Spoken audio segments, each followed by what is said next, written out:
Are you looking for ways to stretch your classroom budget?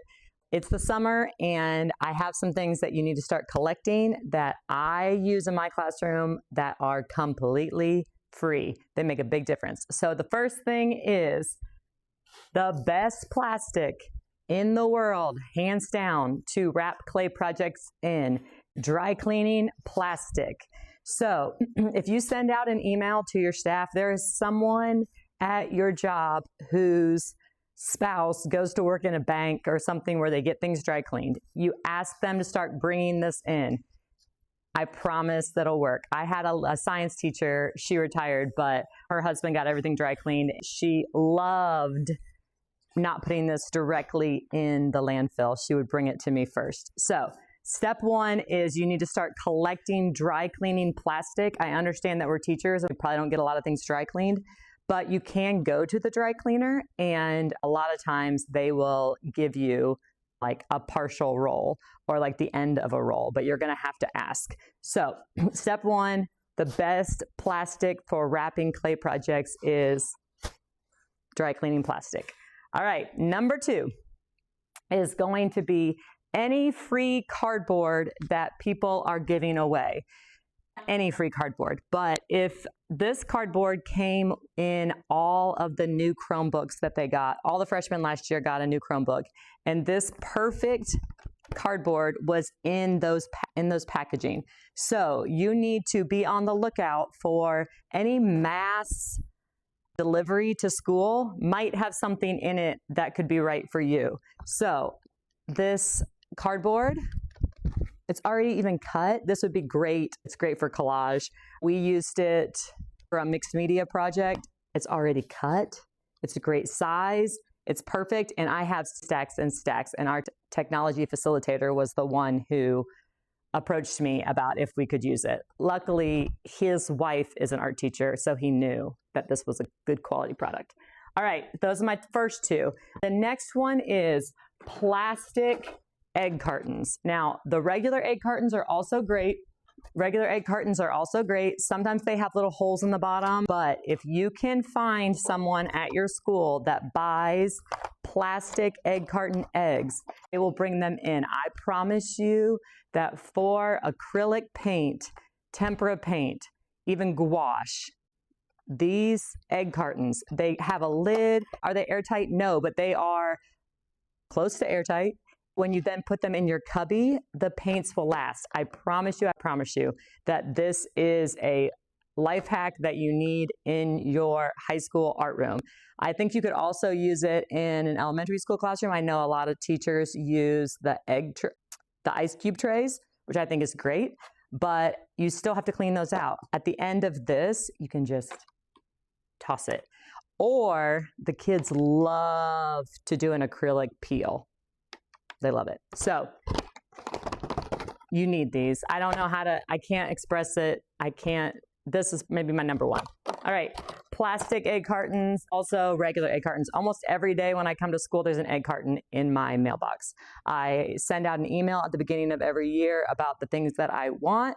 And then that email sometimes spurs other emails like, oh, I've got all these baby food containers. Can you use those? Speaking of containers, all right, the next one is, this is an obvious one that every art teacher since the beginning of time has been using, and it is reusing containers that are just good containers. This Dolly Parton Experience popcorn tub, it's so good. A little glass, you can put the nibs for your linoleum cutters. That would be good for this. This little tub, I mean, how cute is that? What even was in here? Push pins used to be in here. So anything like this for organization, you need to keep. You also need to be vocal about the fact that you love little things like this. Students will bring them in. Once people know that you are a collector of things like this, you're gonna have no problem getting it. Also, then if it happens to be like maybe you use these for paper mache and maybe you don't want to clean it, well, you can toss it. It could have gotten tossed at the Dolly Parton Experience. All right, next thing is old towels. So if you have old towels in your house, they're stained, a lot of times we turn our towels in our house into garage towels. So if you have, I went to go put these in the garage towel section, and the garage towel section is quite large right now. So what you are going to do is you are going to ask for old towels, and then you are going to cut them into strips. Let me show you. I recommend this job for an early finisher, so don't waste your time, or if you want to, you can turn on Gilmore Girls and do it. But what you're going to do is you're just going to, and the kids will love this, you're just going to cut the edge, and then they'll be amazed when you can go. They'll love it. There'll be kids who come over, they haven't even started their project, and all of a sudden they want to do an early finisher job. All right, then you just cut it again and cut it again.